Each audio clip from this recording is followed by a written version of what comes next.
크리스천의 유튜브 활용법! 제가 유튜브에 기독교라는 단어를 쳤는데 검색 결과에 사이비가 떴어요. 첫 번째, 검색어를 잘 활용하는 겁니다.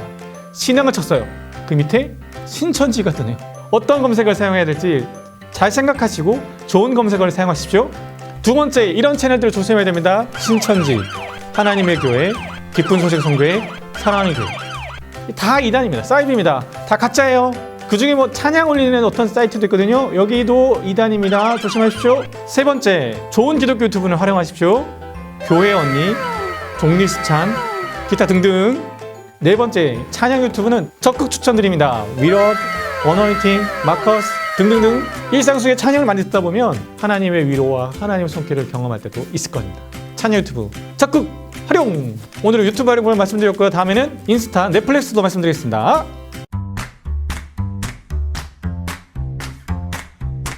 안녕. 1월 둘째 주 GBS 본문은 호세아 8장 1절부터 7절까지의 말씀입니다. 오늘 본문을 보면 하나님께서 이스라엘 백성들에게 심판하시는 내용이 나옵니다. 이스라엘 백성의 죄가 무엇이고 그 죄에 따른 심판, 그 형벌이 무엇이다 말씀하셔요. 이스라엘 죄가 무엇입니까? 하나님의 약속을 어겼고 율법을 범했다 1절에 얘기합니다. 하나님께 주신 약속의 말씀, 그 축복의 말씀 지키기만 하면 복을 받는 것인데 그 말씀을 어긴 거예요.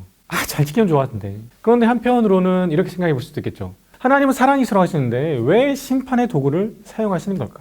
아예 죄가 없게 하고 심판이 없게 하면 되는 거 아니에요? 선하신 하나님이시면서 왜 형벌, 왜 그 자녀를 고통스럽게, 그 자녀를 벌하시는 걸까요? 오늘은 우리가 너무나 쉽게 오해하는 이 두 가지 명제에 대해서 함께 알아보겠습니다. 첫 번째는 하나님은 사랑이시기 때문에 사랑하는 자녀들이 고통받는 것을 원하지 않으신다.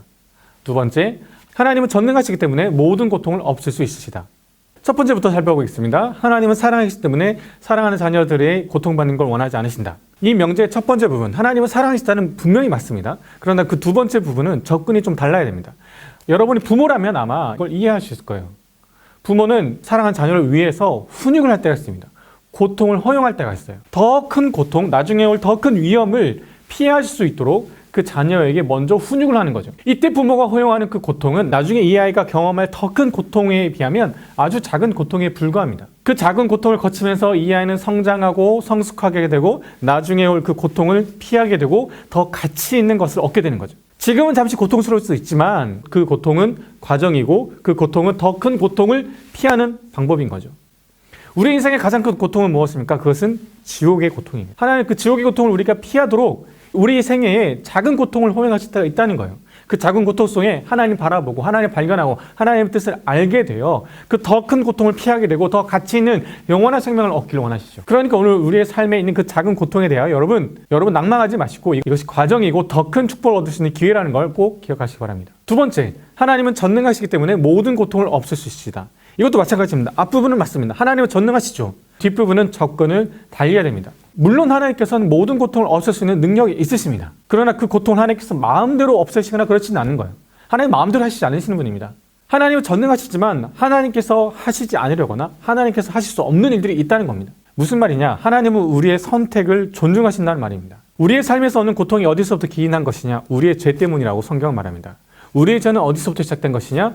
하나님과의 동행을 거절한 것에서부터 시작됐다고 이야기합니다. 하나님께서 우리에게 자유의지를 주셨고 나와 함께 동행할래? 선택의 권리를 주셨습니다. 그래서 하나님과 동행을 선택하면 그거 복된 선택이고 그건 천국이에요. 하나님과 동행하면 그 어디나 하늘나라 되는 거죠. 그런데 사람이 하나님과 동행하기를 거절했다면 하나님은 그 선택을 존중하는 거예요. 그 선택의 그 결과를 맞이하는 거죠. 하나님이 없는 삶, 하나님의 공의와 하나님의 사랑이 없는 삶, 우리가 그것을 지옥이라고 얘기합니다. 지옥의 결과를 맞이하는 겁니다. 하나님께서 전능하시다고 하셔서 하나님과 동행을 거절한 이 사람이 고통받는 것 원하지 않는다고 여기서 갑자기 개입하시고 간섭하신다면 사람에게 자유의지를 준 의미가 없는 거죠. 그냥 로봇을 만들었으면 되는 겁니다. 그러나 하나님은 우리의 선택을 존중하시고 우리에게 무례히 행하지 않으시는 분이시기 때문에 고통을 없앨 수 있는 능력은 있으시지만 무례하게 간섭하지는 않으시는 겁니다. 이스라엘 백성이 하나님을 거절하고 다른 신을 선택한 결과 심판을 맞는 것도 같은 맥락입니다. 하나님은 그들의 선택을 존중하시고 무례히 그들의 삶에 개입하지 않으십니다. 지금은 심판의 이야기를 하시지만 그러나 하나님은 또 다른 회복의 기회를 주시고 그 기회를 기다리는 거예요. 왜냐하면 하나님의 심판은 끝이 아니라 하나님의 구원, 하나님의 회복으로 연결되는 브릿지이기 때문입니다. 실제로 호세아서의 결론은 이스라엘 향한 하나님의 구원과 회복의 메시지가 담겼다는 걸 꼭 기억하시기 바랍니다. 그러니까 이제 우리는 이 호세아와 같이 이 심판의 메시지를 담고 있는 책에서도 하나님의 사랑을 발견할 수 있어야 돼요. 우리의 인생에서도 마찬가지 이해가 되지 않는 일들, 고통, 그 문제 속에서 여러분 그 속에서도 하나님의 사랑을 발견할 수 있는 기회가 되시기를 바랍니다. 하나님은 여러분을 너무나 사랑하셔요. 여러분을 포기하지 않으실 거예요. 하나님의 그 큰 사랑을 언제나 경험할 수 있는 여러분 되시길 바랍니다. 이제 오늘의 과제를 여러분께 말씀드리겠습니다. 오늘의 과제 2021년 약속의 말씀을 정하기입니다. 이스라엘과 하나님의 관계의 시작은 이 약속의 말씀이었습니다. 이 축복의 말씀이었습니다. 하나님께서 이스라엘 백성들에게 이 약속의 말씀을 주시면서 이 말씀을 지켜내면 너에게 축복을 주겠다. 축복의 말씀인 거죠. 2021년 하나님께서 내게 주신 그 축복을 누릴 수 있는 방법, 이 약속의 말씀을 정하고 그 말씀을 지켜 살아가는 겁니다.